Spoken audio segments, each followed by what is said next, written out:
Hello दोस्तों, मैं स्मिता शंकर। शिक्षा सिंधु में आप सबका बहुत बहुत स्वागत है।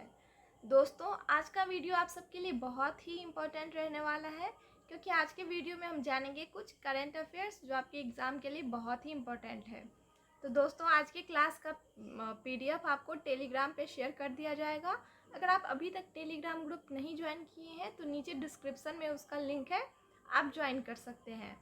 तो दोस्तों, चलिए हम शुरू करते हैं कुछ करंट अफेयर्स जानना जो आपके हेडमास्टर के एग्ज़ाम में आपके सिलेबस से रिलेटेड है और आपसे पूछा जा सकता है। तो दोस्तों, चलिए हम शुरू करते हैं। सबसे पहला क्वेश्चन, आज के इस क्लास का एक भी क्वेश्चन ऐसा नहीं है जो आपकी सिलेबस से बाहर है। आप इससे पहले वाले वीडियो में अपना सिलेबस देख चुके हैं, या फिर अगर आप अभी तक नहीं देखे हैं तो आप देख सकते हैं अपना सिलेबस। आपका सिलेबस डिटेल में बताया गया है कि क्वेश्चन कहाँ से, कैसे और किस प्रकार से आएगा। साथ ही साथ आपको आपके एग्ज़ाम का पैटर्न भी अच्छे से बताया गया है। तो चलिए हम शुरू करते हैं आज का क्वेश्चन। पहला क्वेश्चन जानना कि क्या है। आज का पहला क्वेश्चन है, भारतीय चावल अनुसंधान संस्थान के निदेशक के रूप में किसे नियुक्त किया गया है। तो पहला ऑप्शन है रमन मीनाक्षी सुंदरम, दूसरा ऑप्शन है मोहानी सुंदरम, आकाश मित्तल या RB किशोर। तो इसका सही उत्तर है रमन मीनाक्षी सुंदरम। दोस्तों, रमन मीनाक्षी सुंदरम को चावल अनुसंधान संस्थान के निदेशक के रूप में नियुक्त किया गया है। आपने इसे पिछले वाले वीडियो में अपना सिलेबस देखा होगा, जिसमें मैं बताई थी कि आपसे कृषि से रिलेटेड पूछ सकता है क्वेश्चन, पूरे इंडिया से या फिर बिहार से। तो चलिए हम कृषि के बारे में कुछ जानते हैं कुछ बातों को। सबसे पहले इनको पहचान लें, यही है रमन मीनाक्षी सुंदरम, जिन्हें चावल अनुसंधान केंद्र का निदेशक के रूप में नियुक्त किया गया है। तो हम कृषि के बारे में कुछ बातों को जानें। कृषि मंत्रालय के अनुसार 2021-22 में चावल का उत्पादन 127.93 मिलियन टन अनुमान बताया। साथ ही साथ गेहूं का उत्पादन 111.32 मिलियन टन और गन्ना का उत्पादन 414.04 मिलियन टन बताया। और सबसे इम्पोर्टेंट पॉइंट कि चावल अनुसंधान केंद्र उत्तर प्रदेश के वाराणसी में, एक सेकेंड, चावल अनुसंधान केंद्र उत्तर प्रदेश के वाराणसी में स्थित है। यह भी आपके लिए बहुत ही इम्पोर्टेंट पॉइंट है। तो आप हमेशा याद रखिए कि चावल अनुसंधान केंद्र कहाँ स्थित है, उत्तर प्रदेश में। उत्तर प्रदेश में कहाँ? वाराणसी में। अगला क्वेश्चन देखते हैं। अगला क्वेश्चन है, केंद्र सरकार ने किसे हाल ही में भारतीय राष्ट्रीय राजमार्ग प्राधिकरण का नया अध्यक्ष नियुक्त किया गया है।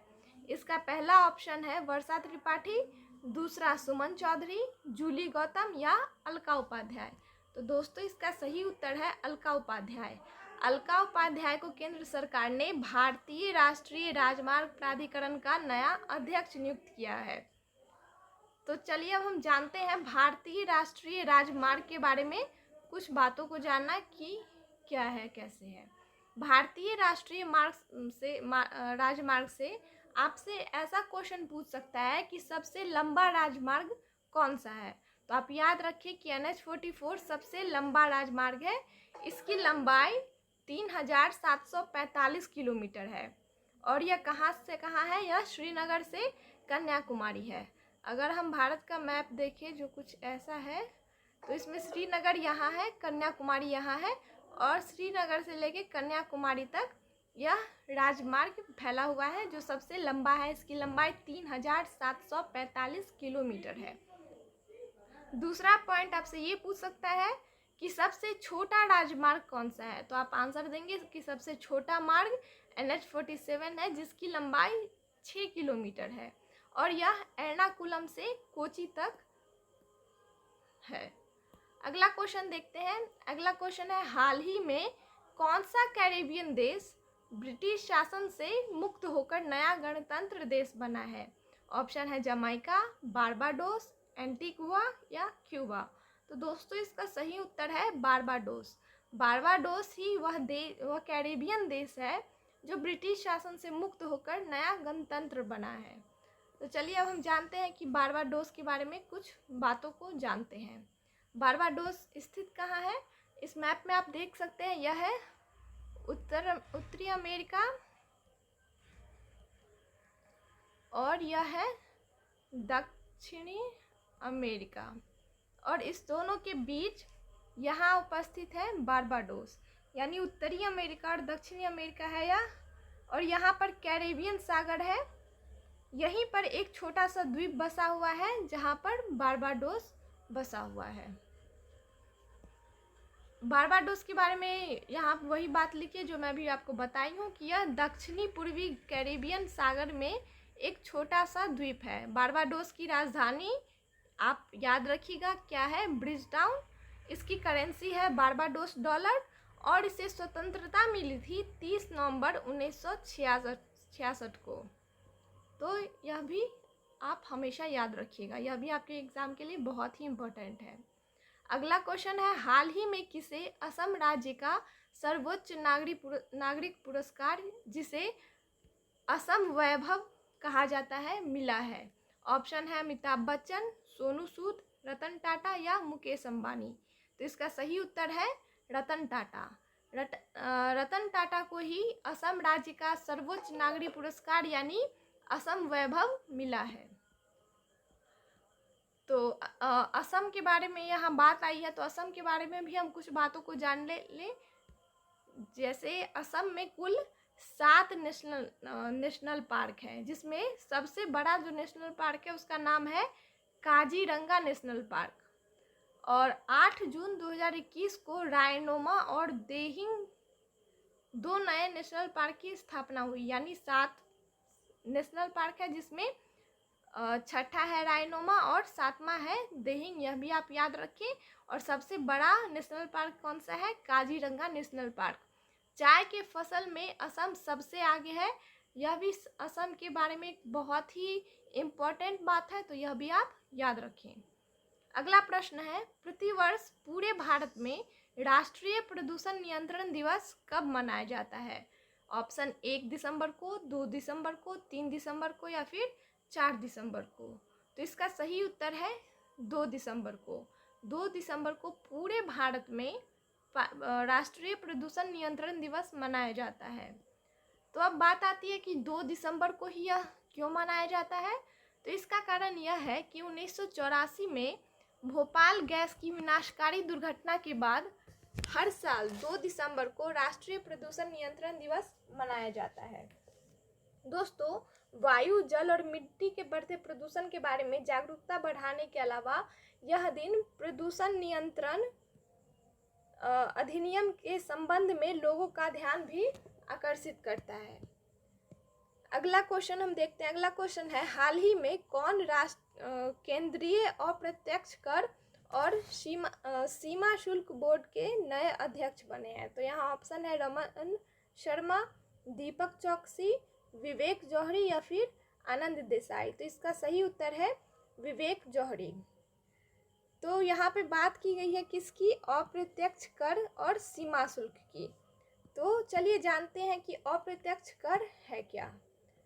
अप्रत्यक्ष कर के बारे में हम यह समझ सकते हैं कि उपभोक्ता या ग्राहक पर जो कर लागू किया जाता है किसी वस्तु पे या किसी सेवा पे लागू करके, उसे अप्रत्यक्ष कर कहते हैं। यानी आप यह जान लें कि अगर आप किसी सामान पे देखते होंगे जीएसटी आप पे करते होंगे या फिर कोई केंद्रीय उत्पादक शुल्क पे करते होंगे, यानी आप डायरेक्ट यह कर नहीं दे रहे हैं। अगर दुकान से कोई सामान ले रहे हैं तो उस पर आप जीएसटी पे कर रहे हैं, या फिर आप कोई सेवा ले रहे हैं उस पर आप जीएसटी दे रहे हैं, तो आप यह कर डायरेक्ट नहीं देके प्रत्यक्ष रूप से न देके अप्रत्यक्ष रूप से दे रहे हैं। और प्रत्यक्ष कर क्या हुआ? तो प्रत्यक्ष कर किसी अन्य पर स्थानांतरित नहीं किया जा सकता। यह आपके लाभ या हानि या आपका जो इनकम है उस पे जो कर लगता है उसको प्रत्यक्ष कर कहते हैं। मतलब डायरेक्ट आपके इनकम से जो आपसे टैक्स लिया गया वह हुआ प्रत्यक्ष कर, और आप डायरेक्ट ना देके जीएसटी के थ्रू या किसी और तरह से देते हैं उसे कहते हैं अप्रत्यक्ष कर। अगला क्वेश्चन है, हुरुन इंडिया रिच लिस्ट 2021 में सबसे ऊपर कौन है? ऑप्शन है रतन टाटा, मुकेश अंबानी, जेफ बेजोस या एलन मस्क। तो इसका सही उत्तर है मुकेश अंबानी। दोस्तों, Mukesh Ambani Hurun India rich list 2021 में सबसे ऊपर है। तो चलिए हम हुरुन रिपोर्ट के बारे में जाने कि यह है क्या। तो हुरुन रिपोर्ट यह दुनिया भर में सबसे धनी व्यक्तियों का रिपोर्ट जारी करता है। इसका ऑफिस है लंदन में और इसकी स्थापना हुई थी 1988 में। भारत में मुकेश अंबानी पहले स्थान पर है और एलन मस्क, जिसका नाम आप सब लोग सुने होंगे, वह पूरी दुनिया में पहले स्थान पर है। अगला क्वेश्चन है, भारत का पहला ई फिश मार्केट ऐप फिश वाले कहाँ लॉन्च किया गया था? ऑप्शन है झारखंड, सिक्किम, गोवा या असम। तो इसका सही उत्तर होगा असम। दोस्तों, असम में सबसे पहले ई फिश मार्केट, जिसका नाम है फिश वाले, उसे लॉन्च किया गया था। यह एक ऐसा मार्केट है, जैसे आप फ़ोन से कोई सामान खरीदते हैं, कोई भी मार्केटिंग करते हैं, तो आप ऑनलाइन ही फिश भी खरीद सकते हैं, जिसे नाम दिया गया है फिश वाले। और यह हुआ कहाँ है? असम में सबसे पहले।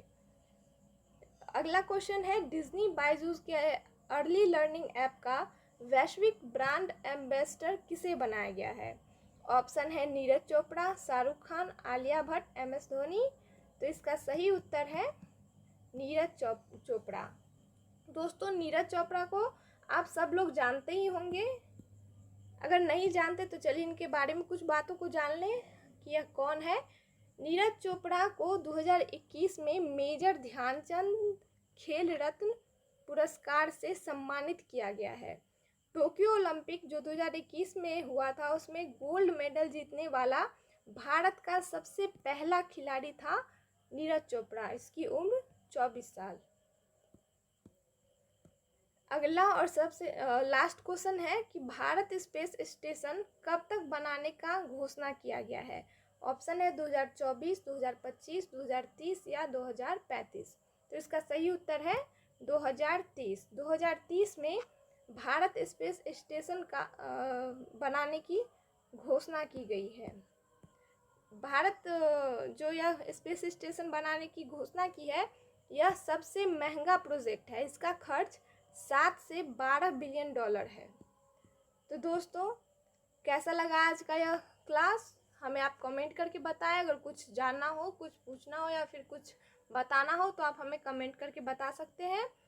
और आप शिक्षा सिंधु को फेसबुक पेज पे, इंस्टाग्राम पे और टेलीग्राम पे फॉलो कर सकते हैं। कैसा लगा आपको यह वीडियो? हमें लाइक, शेयर और सब्सक्राइब करके ज़रूर बताएं। देखने के लिए धन्यवाद।